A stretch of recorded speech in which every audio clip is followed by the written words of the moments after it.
Welcome back to By Grace Beauty. Welcome back.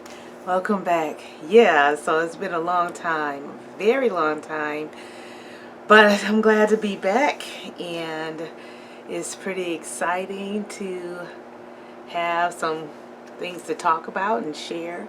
It's been a very long time. It's been at least 4 years since I've recorded. I know I've uploaded a few things here and there that were old, but it's been at least 4 years since I had a chance to really sit and talk. So I do have a lot of updates. I don't know how to spread it out. I don't want to say it all in one go, but there are some things that I want to talk about with weight loss and keto, and some results that I've had with that over time. And it's been 6 years since I started that lifestyle, and we've had quite a few changes right since then.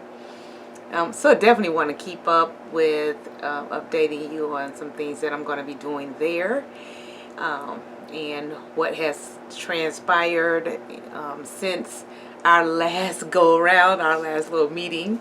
So a lot has changed, but I will have some updates on that. What else can I say? I'll have some updates just on life in general, like work, the pandemic, now that we're coming out of it. Some things I want to kind of share of my experiences with that.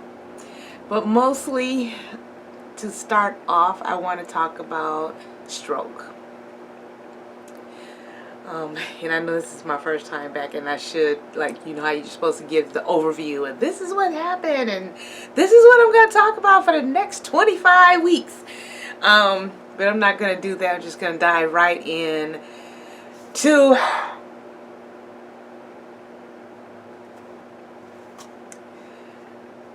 being a caregiver, okay? So my father had a stroke. He had a really severe stroke 4 years ago, 2017. And since then, my mom and I were the primary caregivers, okay? And I just want to kind of give you some background before I go into some of the details to share, because I know I am not the only caregiver in the world. I know my father is not the only person who has suffered a stroke. And I know I'm not the only one who have had the experiences that I have had.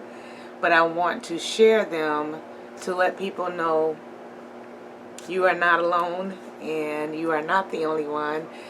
But we can get through it, right? We can get through it.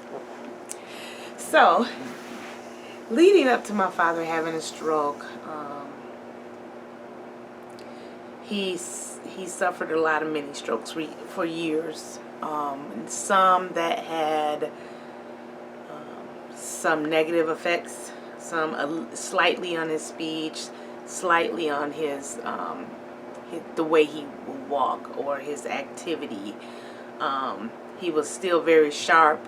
You wouldn't know it, but you can just, if you're close, because I was close to him because we all live together, I can see some of the changes that were happening, like a little bit of slur in his speech, a little bit in delay in responses and conversation, not wanting to really have a lot of activity out of the house. Of course, he will go to do his normal, like, doctor visits or go to church or things like that, go for a ride, but not as active. When I look back, he wasn't as active as he normally would. Like, he would cut the lawn on the mower. He had a driving, what do you call it, a riding mower, and he would do that. But as it got closer, you just you have to pay attention. You saw the decline in activity. But he was still, like, taking care of himself, still fixing his food, still, like taking trash out, doing laundry. But you can tell like his, what do you call it? Not posture, but just walking was very flat-footed. You know, not the normal spring in your step. You know, he wanted. It seemed like he was walking to make sure he was, you know, and not telling us all of the things he was experiencing. I'm just saying, hindsight is 2020. It's 2020. A few times because I work from home, I would notice him like dozing, what we thought were dozing, or losing consciousness, or speech beginning to slur. He would like have these hot flashes, a lot of leg cramping. Let me see, just kind of giving you signs, right? A lot of leg cramps, and his blood pressure would continue like to escalate, come down, escalate, and come down, and we would have to, you know, like kind of revive him, like talk to him. Are you okay? Are you okay? And, you know, rub him, rub his chest, rub his arms, you know, rub his face, and try to get him to come back, right? And so then we would get cold compresses and put on the back of his neck and on his head. And I don't know if that was what we were supposed to be doing, but he would come back to normalcy. He wouldn't lose like his breathing or anything like that, but it was quite often that I would find him in those stupors and go from there. But my father would tell me, you know,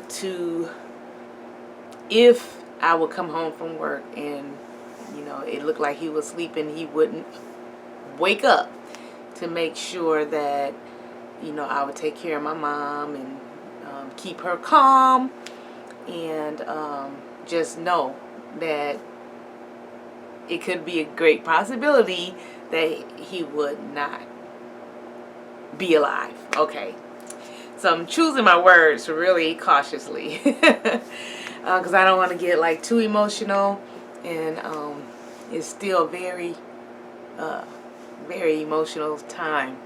But yeah, so he would kind of forewarn, and then I would notice like if I were doing yard work, you know, you can kind of see he wanted to come out.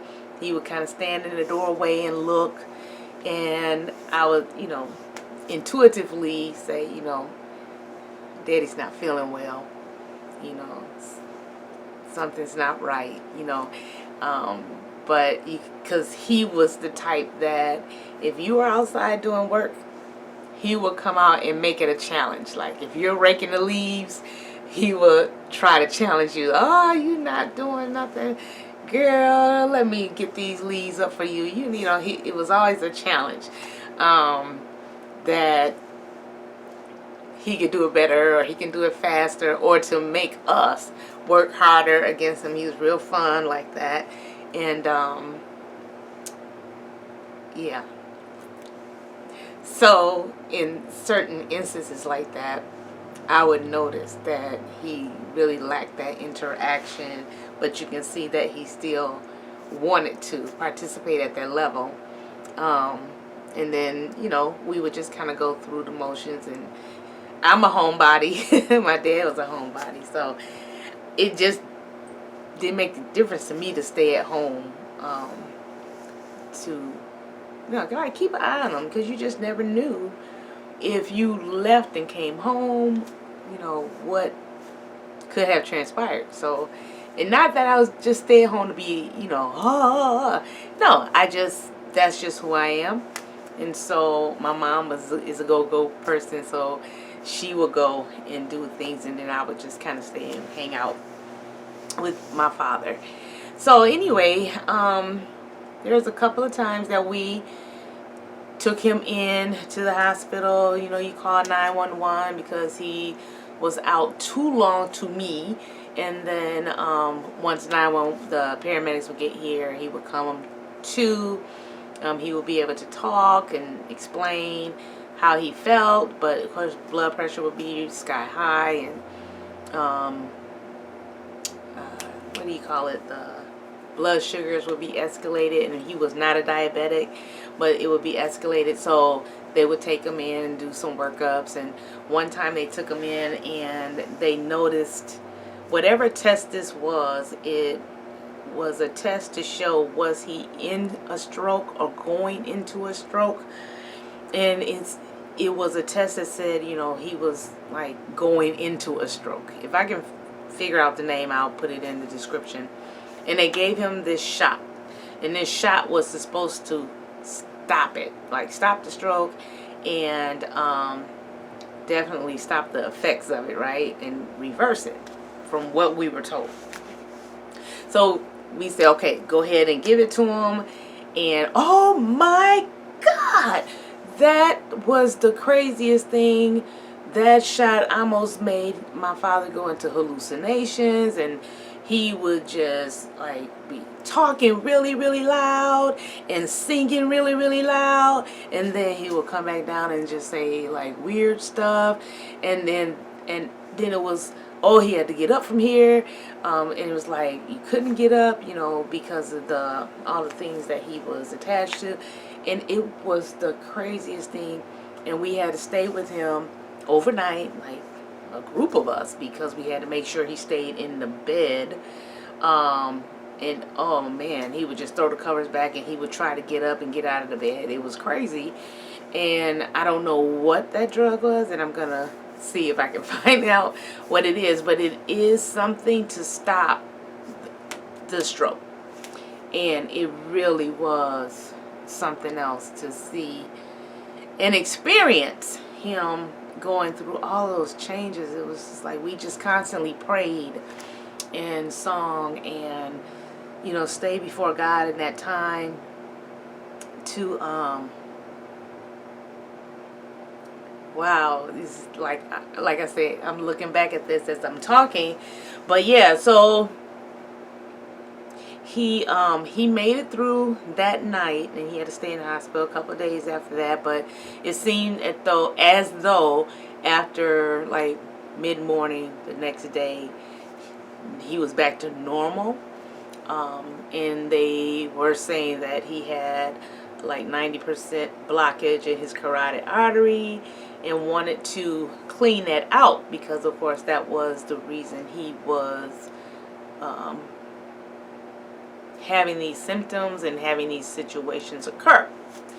Well, because they couldn't really guarantee like a 50% chance of him surviving, right?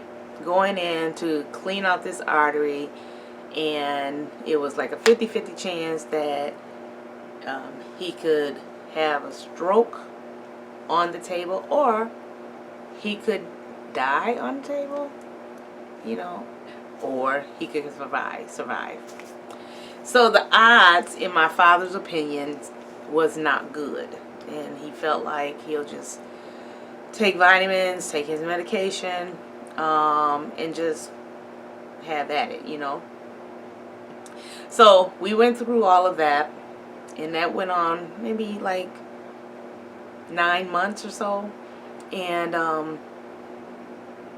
it got to the point he was a holistic person, so he really believed in natural medications or natural vitamins and food to cure you, not so much medication. And that's where most of our problems came in, because, you know, I would say to him, take your medicine and your vitamins. You know, I'm fully in agreement with vitamins. I'm fully in agreement with holistic care and healthy eating. I'm all for that. But at the same time, if you are from your medical practitioner being recommended medications, unless you are beating it, right? Meaning, like, I know some people, when they start eating a certain way, their numbers do not dictate that they should continue on like blood pressure medication or even diabetic medications and things of that nature, right? Diet and exercise can change certain things. We know that, right? But because his numbers were not dictating that he should not take his atorvastatin or blood pressure medication or Plavix, whatever the medications they were at the time, I felt like he should have continued taking his medication.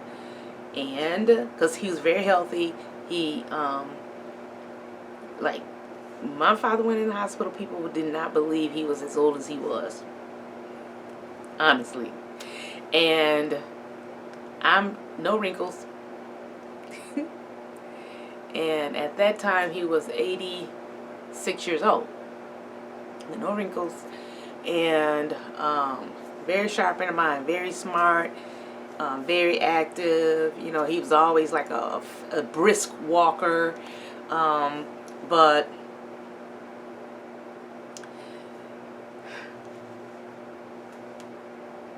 a lot. Okay, I would say take your medications and take your vitamins, eat your food, exercise, do all these things until you can balance these things out. Okay, that's my recommendation, only as a personal person, not as a medical professional, because that I am not, and based on my experiences. Okay.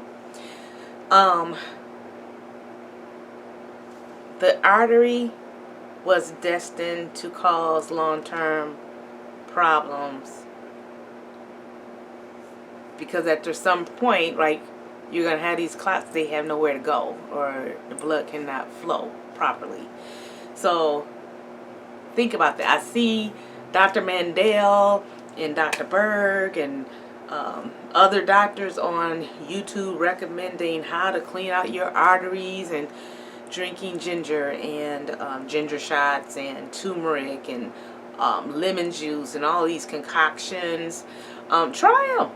They're natural. I mean, for most people, lemon juice or turmeric, ginger, shouldn't harm you. For most people, right? Try them. When you see these natural things out here, try them. Okay? Maybe my father's condition was too far gone. I don't know. I wasn't even aware of all of what was happening. Anyway, so, and I don't know how long this part is, but I know I have a few more segments. I probably have like at least 6 more topics relating to stroke that I want to cover. So I'll have a few more of these videos coming, but I kind of want to give you some of the signs that we saw, like, you know, not being as active, because some of these things you can hide. You can hide that you've had many strokes, right? You can hide this stuff because over time you're having these and they're affecting your brain, and now, like, your hearing may be affected. We didn't know why all of a sudden, you know, over time the TV had to be sky high. Maybe it was related to the mini strokes. Maybe it was related to age, vision changing, attention span. It had got to the point, like, how can I say, like, he would watch TV and he could watch it better by listening than looking, if that makes sense, right? So, and even with hearing aids and without them. Okay, so it's a lot of things happening with the aging process. When I think back of the walking, you know, how he was, you know, how he used to walk versus the flat-footed walking, you know, how the balance, you know, his balance would be a little bit off, and he would be very sure himself, you know, even though he was a brisk person, a very quick person, he would be very sure himself. If he was taking dishes out of the dishwasher, he would, like, stack them. We would normally just take them, hey, and just go to the cabinet and put them in. But he would take them, pick them up. And I'm thinking about this. Turn really quick, make sure he was balanced, and then start the walking, and real flat-footed and fast. All of those things, he maintained activity And I thank God for that. He attempted to maintain activity to make sure he was active. And I'm saying to test himself constantly. To test himself to make sure that if he was digressing, at what point, what stage.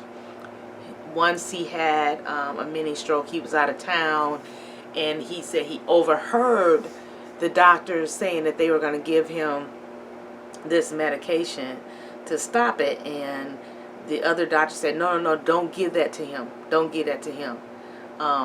It'll kill him if we give him that medication. I don't know what medication that is, but my father overheard that, and from that point, he the thing that changed was strength of his speech. Okay, like he could speak, and it wasn't the same. You can tell these things when you live with someone and when you really know them. It wasn't the same, but it wasn't like this to this. It was more like from here to here, like here. Okay, so pay attention to those things. And so he goes to speech therapy, and they're telling him, stretch your vocal cords. And so he's spending time, like basically yelling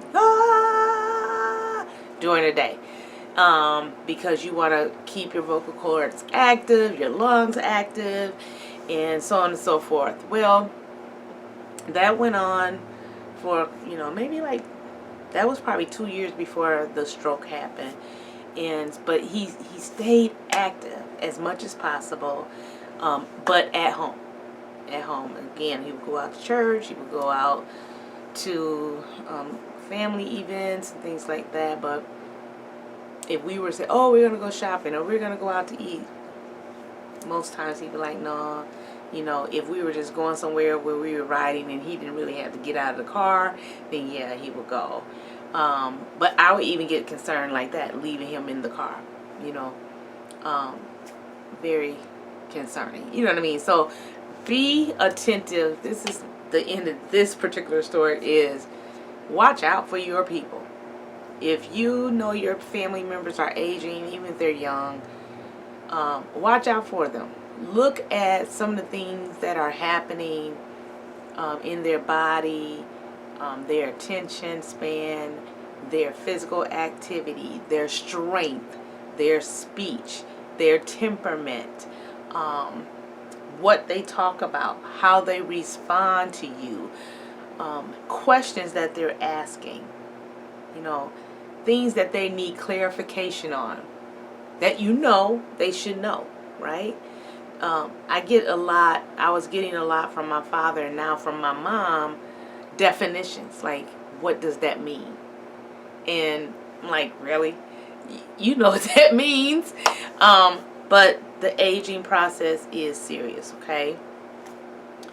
And pay attention to that. Don't take it lightly. They're old. They're old, and that's just part of being old.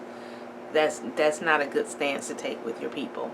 Family, whether it's like your parents or a sibling, an aunt, uncle, grandparent, neighbor, anybody that you have in your vicinity, a church member. Pay attention to their activity, the way they respond to you, the way they act, and just be knowledgeable. I remember being at church, this is years ago, and my uncle had an episode, and he was sitting, and he was like kind of going over like this, and somebody said, oh, and he's a deacon in their church, in church, and they said, oh, deacon is going to sleep, and I just happened to look up, and I just popped straight up, and I'm like, no, he's not asleep, and he was having, I don't know what he was having, but eventually they had to give him a heart balloon, where they put the balloon in your heart, in your, you know what I'm talking about, like, not a heart valve replacement, but what is it called? But basically he was having these episodes where they weren't mini strokes, but they were something else, where he would be passing out. Okay?